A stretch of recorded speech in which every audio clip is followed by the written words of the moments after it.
show with your host, Master Certified Coach Christopher McCullough. Well, we're delighted to have our next guest with us, and I should let you know that we have a guest co-host today. That is Laura Cabral Fink, and you can find her on Instagram, which all the kids are doing, at Laura, that's L-A-U-R-A, Cabral, C-A-B-R-A-L, Fink, F-I-N-K, and follow her there, but also reach out to her because she's an extraordinary coach in the greater tri-state area, meaning the wilds of New Jersey. Say hello, Laura. Hi, everyone. Thanks, Christopher. Thank you for being with us today. And our next guest is a PCC and an MPMC. I know that, Laura, one of the things that we're aware of is that perhaps the fastest growing, if not the fastest growing, a hugely growing area of coaching lately is medical coaching. And I, for one, don't know that much about it. So Shiri Ben-Arzi is a medical coach, master trainer, a coaching supervisor, a workshop facilitator. Also among her credentials are NLP master practitioner. So she may have already got us in her Svengali-like power and an international lecturer on the subject. She's the founder and co-CEO of MCI, Medical Coaching Institute, and is, as I said, a medical coaching master trainer. We're delighted to welcome her to our microphone. She's also a member of the ICF Ireland chapter and has received the Medical Coach of the Year award in 2016. Hello, Shiri. Hello, both of you. It's a pleasure to be here. Thank you. Thanks for being Nice had. to meet you. Shiri, look around outside. Where do you find yourself today? I am in the outskirts of Tel Aviv, Israel, and it's a really, really hot day today. I believe you. And how is it that you're an Irish member of the how does that whole work? Where do you live? Where's your home base? What do you do? Well, my home base is in Israel at the moment, and I've been a member of the ICF for many, many years. And about 2 years ago, the Irish chapter, we really welcomed both myself and my students and MCI as a whole with such a warm embrace and such a nurturing and loving attitude that I decided to become a member. So I'm still active in coaching organizations in Israel, but at the moment I'm a member of, and proud to be a member of the ICF Irish chapter. Truly a global citizen. All right. Yeah. Laura, what questions do you have about medical coaching? I would just love to learn more about it. What is it? Well, medical coaching, first of all, is coaching. And it's a process which enables our clients to help, well, it's a process that enables us to help our clients develop emotional and mental resilience skills in a medical crisis, which can be acute or chronic, or a challenge. So different clients will define it in different ways. Some people say, this is a medical challenge, I'm not sick. And some clients will say, well, this is an illness, it's a chronic illness, it is what it is. So however the client chooses to define this. All right. So one of the things that I'm aware of, I'm so sorry about the sound effects today. One of the things I'm aware of is that in any medical issue, there are often people who are not directly the patient, who are intimately involved and deeply affected by it. In other words, there's family members, there are caregivers, there's spouses and business associates and like that. Is medical coaching something that reaches to them, or are we talking mostly about coaching just an identified patient?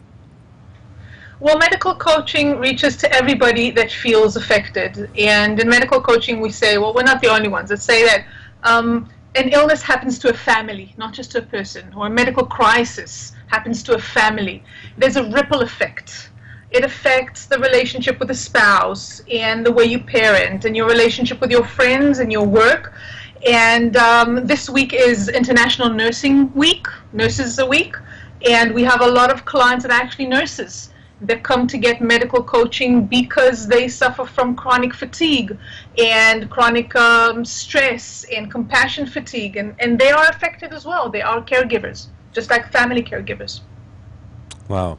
So so the coaching can extend to these people as well. What is the differentiation from, say, regular life coaching training? What additional skills do you have? Is it an entirely different skill set that you're using? Well, in order to be a medical coach, you have to be a life coach first. Ah. So it's an advanced training, and it adds an additional set of skills. So the medical coaching approach is a process-oriented model and not a goal-oriented model. So we don't ask the client, what is your desired outcome today? We look long-term. What is your vision of health? Who do you want to be beyond the circumstances of this crisis or illness? And there's certain things that are unique of this type of coaching. And the first thing is that our clients don't choose to go on this journey. You know how in life coaching we have clients and they really, really want this change? You know, they want to get there, and then they come to us because they want us to help them to get there. With medical coaching, our clients don't want to go on that journey. The journey chose them. They would rather not have to deal with it at all or not have to go on that journey. Right. So it's a different kind of energy. They come to us with this thing that invaded their lives, and then they say, okay, so help me. And then we ask, okay, client, so what do you want? And they say, I don't know. I don't want to be sick. I don't want to die. I don't want to be in pain. They can usually articulate what they don't want, which means we need additional skills and tools to kind of take all that, which comes bundled up with a lot of emotions, and extract a coachable goal out of it. That's really, yeah, I'm aware now of the amount of emotion involved. Laura, what questions do you have about this sort of ripple effect of medical coaching? Well, first of all, I want to say that that's so powerful to give people that are suffering in whatever chronic pain or issue or illness or disease a choice, is what I'm hearing. A choice of how they will move forward. A choice in their vision. And it resonates a lot with the life coaching. That's why now I'm seeing the connection with, you still have to be the life coach as a basis, because that's really what we do. We give people more choices than what they think they have. Yeah, and we expand the awareness, and we bring in a lot of perspectives, and in order to, you know, to kind of support this slow and quiet revolution in the medical field that is going towards a more patient-centered medicine, we come from our side and basically help our client realize what it means for them as a patient to show up in the space, make requests, bring, you know, honor their values, make choices, and also look at health not just as the opposite of illness, but as a state of mind, as a state of being. So it's more education as well.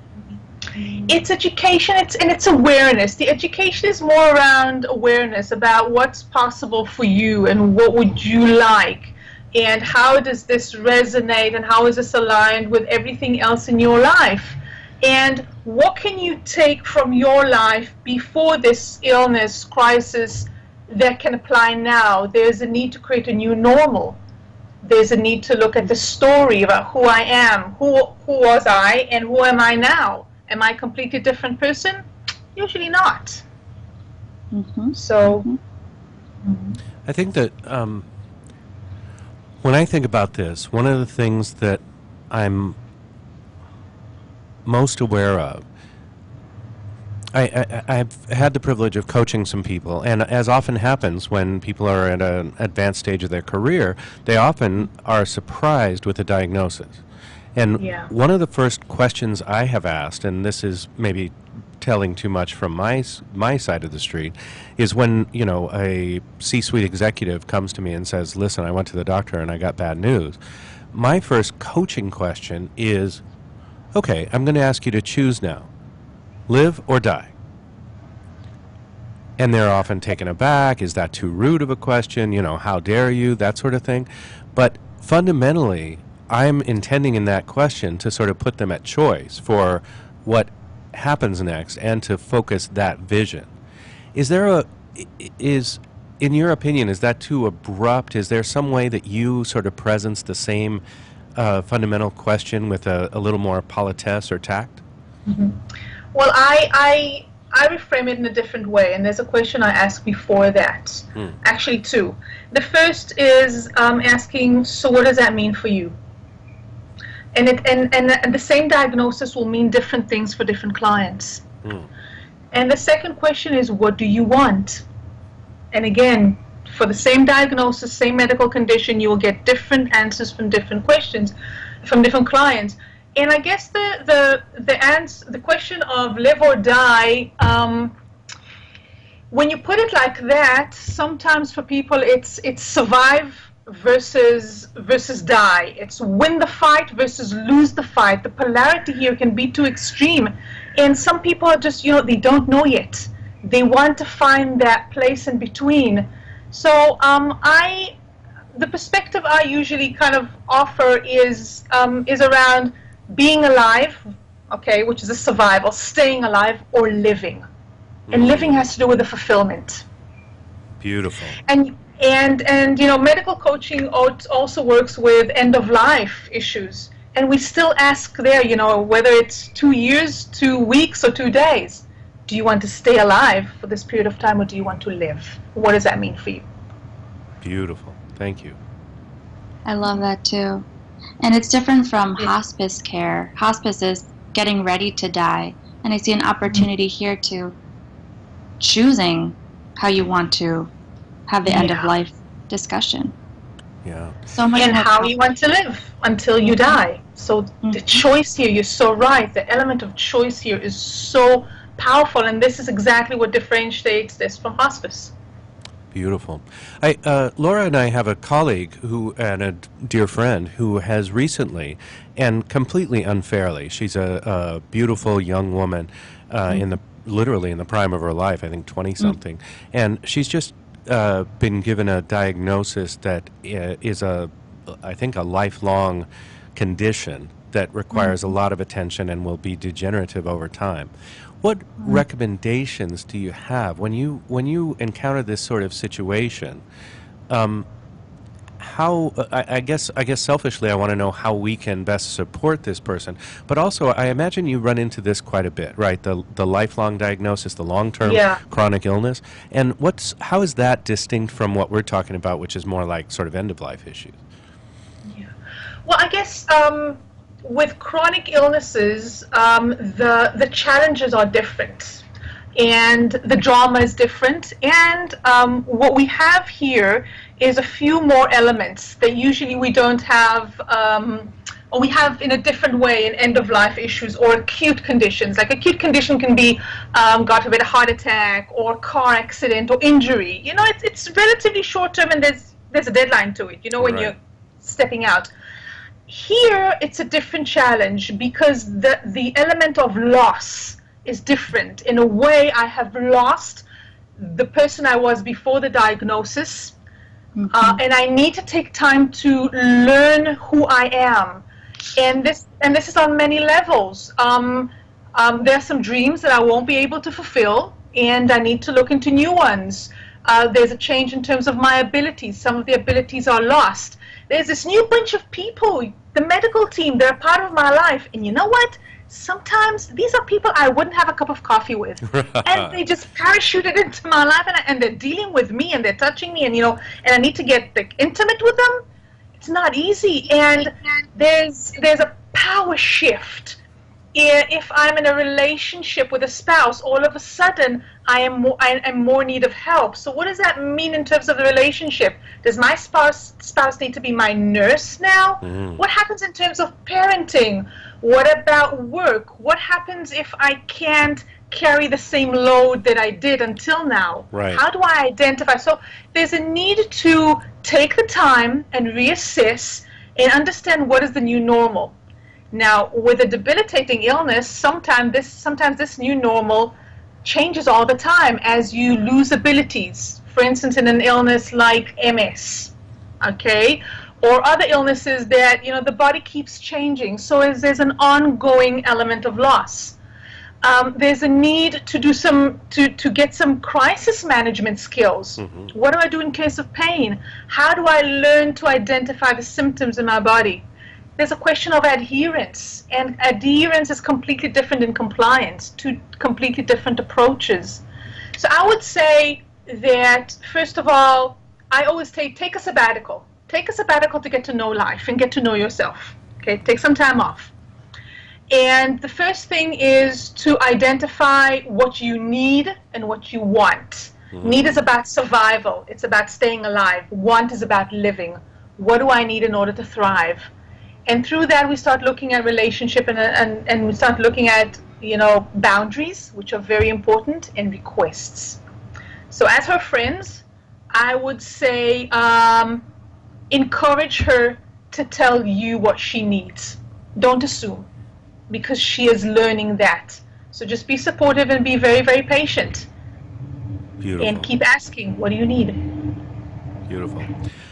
Laura, what questions do you have around the training involved in becoming a medical coach and maybe some of the pitfalls?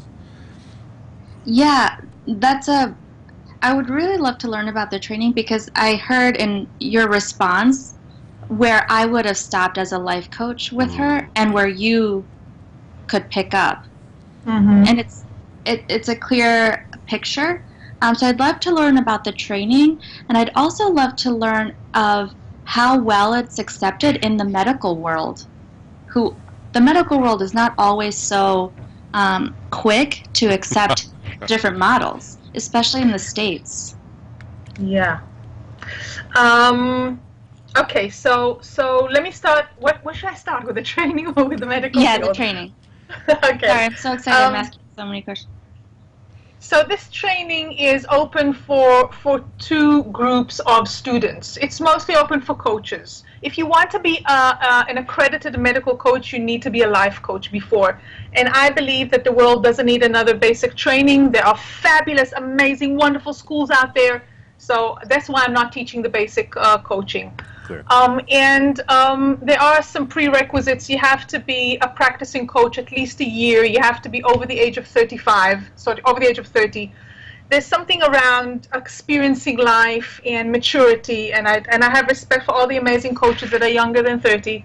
No disrespect here, but this is a field for brave coaches. There's a lot of intensity going on because of the emotions and because of the content. So the training is an advanced training, and it's 15 lessons. Most of our program, the majority of our program now is online. So it's 15 lessons. You get it in video, and you get a mentor that takes step by step with you, and there's a community that you practice with. So there's a lot of homework. There's a lot of investment in terms of time. So everything that you learn in theory and in practice, you have to try on yourself. You have to be a client to experience it. And you also have to work with it as a coach. And you have to work with another student. So don't practice on existing clients. That's not fair. And after that first part of the training is done, we have an additional code of ethics, which is an appendix to the ICF Code of Ethics, because there's certain issues that we come across, ethical issues, that life coaches and executive coaches don't come across. Beautiful. One of them is the issue of medical information. Okay, we are sometimes exposed to information that is protected by privilege, but we can also only offer confidentiality. What do you do with that? After that, you go into an internship. And the internship is 30 coaching hours, between 2 to 5 coaching with a supervisor. And then if you complete both parts, you become an accredited medical coach. Beautiful. And the website is medical-coaching-institute.com. Yes. And is it something you can join any time, or do programs start at certain times during the year? Well, we have both. If you want to learn with a group, you can wait for a program. But what we say, don't wait for a group. Just join, and you'll get a mentor. There's a strong community that will wrap you, hug you. And if you feel this is your calling and this is your passion, just come on board. We do have another program which is called the Medical Coaching Learning Community, which is open. It's an international program once a month that we do with ICF Ireland. And these are once a month webinars with amazing coaches from all walks of life. And in this on this platform, the members are mostly coaches, but also healthcare providers. And everybody that's interested in this field, and they don't know if they want to fully commit to a full training, but they're curious about this, just join. So you'll find all the details on our website. And for every webinar, you get CCUs from ICF Ireland, so that's cool. Wonderful. And I want to admit something here now publicly, that Laura knows that I will join that call just to hear the Irish accents. I will. I'll be on there. I'll get the CCEUs, but I'll be there for the accents. All right. You'll get a lot of that. And all of that information, again, is on the website, which is medical-coaching-institute.com. We've got about 4 minutes. I want to make sure that we get some fair representation here. Laura, do you have a direction you want to go? I do want to know how well it's accepted in the medical world, or is it accepted? Well, it is accepted, but in different ways. It really depends on the culture. So, for instance, in Argentina, we have a lot of support from endocrinologists working with diabetes. In Israel, we get a lot of support from nurses and GPs. In England, we have a group of 5 coaches working inside an oncology ward in a hospital outside London. And we have and we had coaches working in a clinic in Istanbul, an oncology clinic in Istanbul. The thing is that, we are very clear about what we do and where our place is. The first circle of support is the medical team. And only after that comes the medical coach. And we address the rehabilitation, the emotional and mental rehabilitation. And what we find is that slowly we have more and more healthcare providers coming to receive medical coaching, and we have more and more medical providers, doctors and nurses, referring clients worldwide to medical coaching. We have a lot of our coaches, we have over 300 coaches around the world today. Many of them are collaborating with clinics and doctors and healthcare providers. Totally. I can really see it. This is honestly the first time that I've heard about this, and it's fascinating. Okay, one more question about the training. Does the training do you need to know medical issues? Not at all. Not at all. Because you're not there in a medical capacity.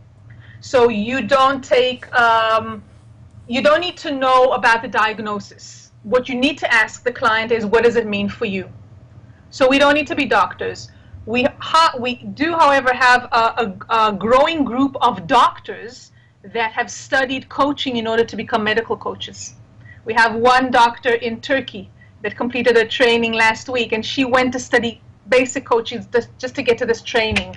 I think it's more challenging for them because they need to find a way to take off the medicine hat and put on the coaching hat. So it's a bit more challenging for them, but you don't need to be a doctor, and you don't need previous knowledge in medicine, because that's not what we do. Beautiful. Got it.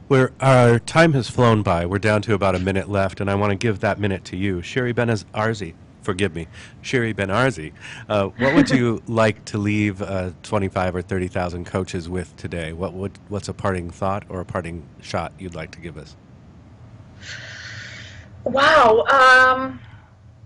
I would really, what I'd like to say is that this is not a unique niche as it seems. If you think about it, you know more sick people than you do, let's say, executives. And I think that this is something that helps us coaches make the world a better place. And it is truly a calling. So if you're interested, if this resonates, check us out. Beautiful. And yes? No, that's it. I was just going to say, drop me a line. You'll find me on the website. Again, the website is medical-coaching-institute. We thank you so much for the important work that you're doing in the world and for being with us today. I also want to... having me. Thank you so much. It's a privilege. Thanks for making it work from where you are. Thanks, Shiri. And of course, Laura, you can find out more by going to Instagram and check out Laura Cabral, C-A-B-R-A-L, Fink, F-I-N-K. And me, my name's Christopher McAuliffe. I will be with you here each and every week, bringing you people out on the cutting edge of coaching, things you need to know, and things that are just plain interesting. You're listening to The Coaching Show here on WSRadio.com and wherever fine podcasts are available. Thanks for listening. We'll talk to you next week. Your search for the right office furniture will be done when you walk into Shore for sure. In our 46,000 square foot warehouse, you are sure to find the right new or used desk and chair for your home and office. Trusted for over 40